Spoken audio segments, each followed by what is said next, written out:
Mtazamaji wa Tanganyika TV, hii TV yako ndiyo kubwa kuliko TV zote ambazo zinakuletea habari nyingi kemkem duniani. TV ya Tanganyika ambayo inakuletea habari zenye uhakika na ukweli ndani yake. Leo nipo maskani mwa jemedari aliyetuacha, aliyetangulia mbele za haki. Si mwingine ni mtetezi wa Seba Tresor ambaye hujulikana kwa jina la Kibukila, ambaye aliweza kupambana vita vya miaka mingi sana hapo awali, na akaweza pia kutafuta mchakato wa kuweza kupatanisha ukanda wa wazalendo pamoja na wakuu viongozi wa serikali. Vile vile aliweza kuupiga mwingi kwenye milima huko akipambana na Twigwaneo.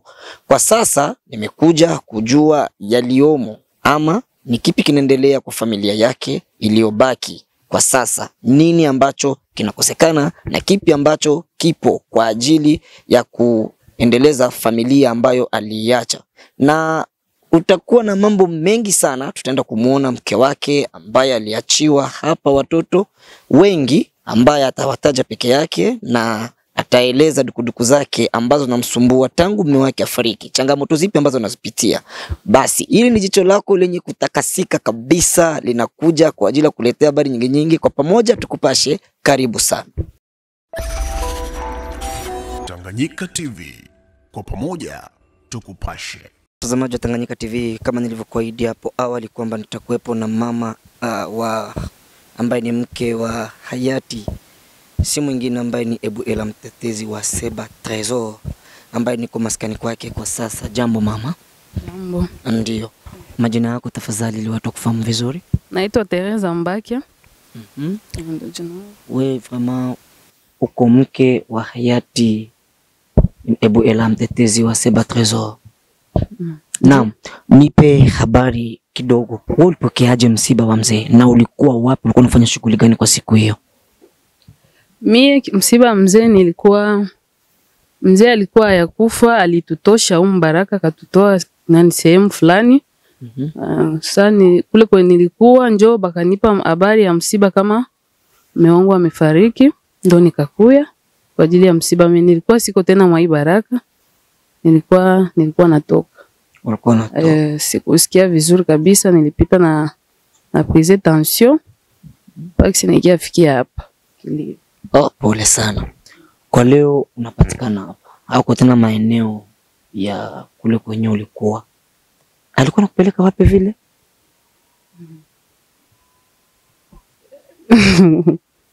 Tulikwenda Kalemi.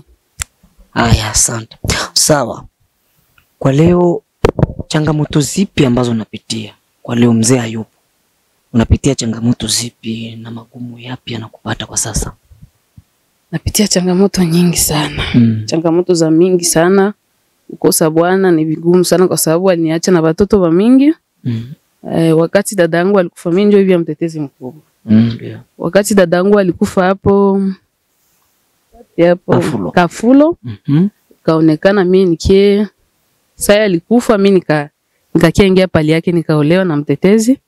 Yaani mimi ndio mke wa mtetezi mkubwa. Yaani tuseme mke wake alifariki mkubwa. Wewe ni mdogo yake ya mke aliyefariki. Ndio. Ukaja kuchukua nafasi ya mkubwa kwa sababu uendelee kulea watoto wa mkubwa yako. Ndio.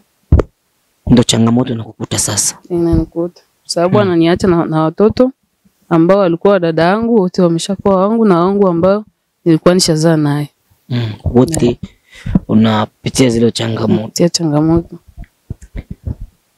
Labda hatujaingia huko kwenye serikali, tuanze kwanza kibinafsi. Wewe kipi ambacho kinaweza kufanya usimsahau sana zaidi?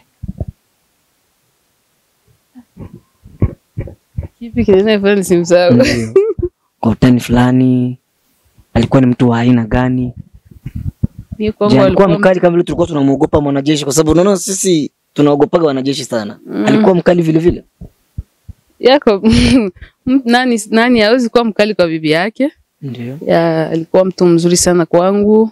Alikuwa ananilea vizuri. Sikukuwa nakosa kitu. Ingawaji hakuwa napokea kwa serikali, ila kale kayatapata na kakula na amani. Ndio.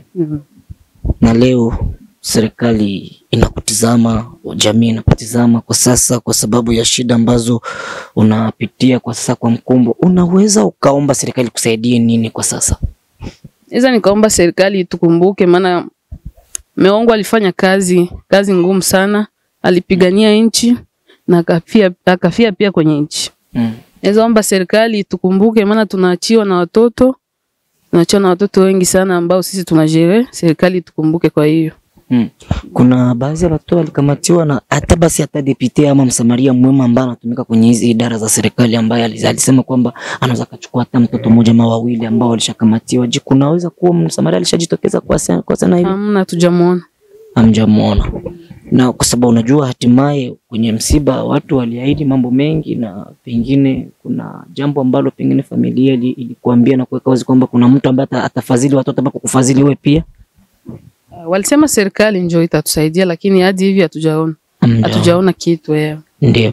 Mazingira leo hapa ni patupu kwa sababu mzee hayupo. Kwa upande wako kibinafsi, wewe unaweza furahia hii mazingira uendelee kuishi hapa? Unaweza tamani serikali kutafutia sehemu nyingine pa kuishi kama alivyofanya mzee Buela hapo awali?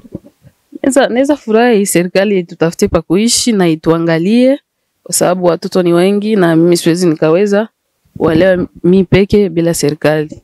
Naweza tutafutia fasi maeneo tu ya kukaa na wanatuhudumia. Ndio hivyo. Kwa wale ambao bado wachanga, hivi kweli wanaelewa kwamba baba alifariki au bado wanaona kama vile mauzauza? Hawezi elewa kwa sababu ni watoto hawajaelewa. Ndio. Bado wachanga ni wangapi ambao walibakia wachanga ambao hawajaelewa kama baba yao ni? Ni wengi sana. Ni wengi, hawezi kosa hata 7. Ndio. Watoto wachanga ambao hawajaelewa bado kama baba yao alifariki au ikoje. Wale watoto bado wanasoma? Kwa ambao wanasoma. Na nya bado hawajaanza kusoma. Na bila shaka shida bado nazikumba nyingi, na sidhani kwamba ni rahisi sana kuzivuta. Lakini unahisi serikali kufanyizia nini ambao unaweza kufanya kama umepata mbadala kama vile mme wako alivyokuwa anafanya? Kipi zaidi? Kwa mfano wakununulie gari, wakufanyie nini? Kile kitu ambacho unaweza hapa watakuwa wamenifuta kidogo haya majonzi. Sio gari tu, wafanye vitu vikubwa tu ambao bwana wetu alikuwa nafasi. Wewe sema ni watanunulia gari ama hiki conscience yao tu itumike, wanapaswa watusaidie tu kila kitu. Kama ni gari, kama ni nini, vyote tu watusaidie. Kwa hiyo bado vita inaendelea. Na bado wasoda wa mtetezi bado wanaendelea kupigana vita. Unaweza kuwaambia nini? Kama vile unajua watoto tunaweza tukawafasi. Mkubwa yuko pale, mke wangu yuko pale, nini na nini. Kuna kitu ambacho mke ushauri watu. Uwe kama vile premier dame wa mzee mtetezi. Unashauri wale waliobaki watembee kwa mkondo gani? Wale waliobaki katika ile idara ya bwana wako aliacha. Wafate tu gisi alikuwa. Alikuwa mtu mpambanaji sana, na wasiachi jua anakufa. Waendelee kupambana na wasitraire nani yake yenye alikuwa emo. Siwezi penda waitraire, hapana. Bakwe tu vile gisi yeye alikuwa na njoo gisi baendeleze hiyo chama tu. Ndio kisimini kwa pia. Asante. Mazungumzo yako yanaonekana kama vile mgeni, pengine kama sio mbembe vile, lakini unaweza kuwachania kibembe fulani walio ndani ya Ulaya kule, wabembe ambao wanamjua mzee mtetezi, ambao unaweza ukawachania kwa kibembe wasalimeni, waambie kwamba umebaki kuwa mjane kwa kibembe. Mimi niko mbembe. Nilishingendo walo soko. Unababola msaobe unababola msaobe bibana watilicho batoma lo obama mona ba muchangelela ho one kyango na babola vile na wala basi zito kumbu ato umwangai atwashikwa ulibanjane tono mitashi na emo ngajo ashimupitani na ese bama ngoto kumbu atwashikala na bana. No otocha hii muiswali ya zoshi zaidi sana. Ili muitroli chichi sana, lakini o samea ine. O tilichine mbibyo. O kakilini sana. Mwondani watochi bino. Mza bile yao. O bile muulia anga ulusuku. Na bino bia wa. Umulia anga ulusuku. Ni muulia tu kawaida. Abele swati asatu kama vya monea. maybe no ya maisha mali shida sana. Mali shida sana. Monalia tu amo. Swate mbi ose. Paske ta ule ya lushika. Aibili mulalina isi. Aibili mulalina isi. Sa, ile Nakanyamanga. Na ushukuru sana. Ni hapo ndipo tunafika tamati ya kipindi chetu, ndugu mtazamaji wa TV, yani Tanganyika TV. Tunakushukuru, tukutane wiki ijayo panapo majaliwa. Asante. Habari za muda huu mpendwa mtazamaji wa Tanganyika TV. Kwa jina naitwa Suzana Mbokile, natokea kitengo cha biashara na manunuzi hapa Tanganyika TV. Nipende kuchukua fursa hii kukukaribisha hewe mfanyabiashara kutangaza biashara yako pamoja nasi.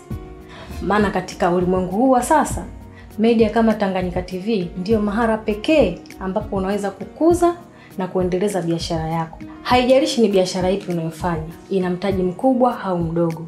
Tanganyika TV inaweza kukuweka karibu na wateja wako na kukuza manunuzi ya bidhaa zako unazouza.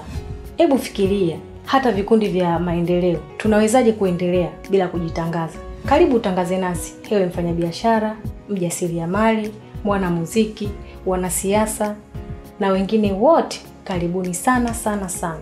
Unaweza kuwasiliana nasi kupitia namba zetu za ofisi zilizopo hapo chini. Hata kama una matangazo, Tanganyika TV tunaweza kukutengenezea, kwa sababu tuna wafanyakazi na madirector wabobezi waliobobea katika shughuli za video production na graphic design. Tanganyika TV, kwa pamoja tukupashe.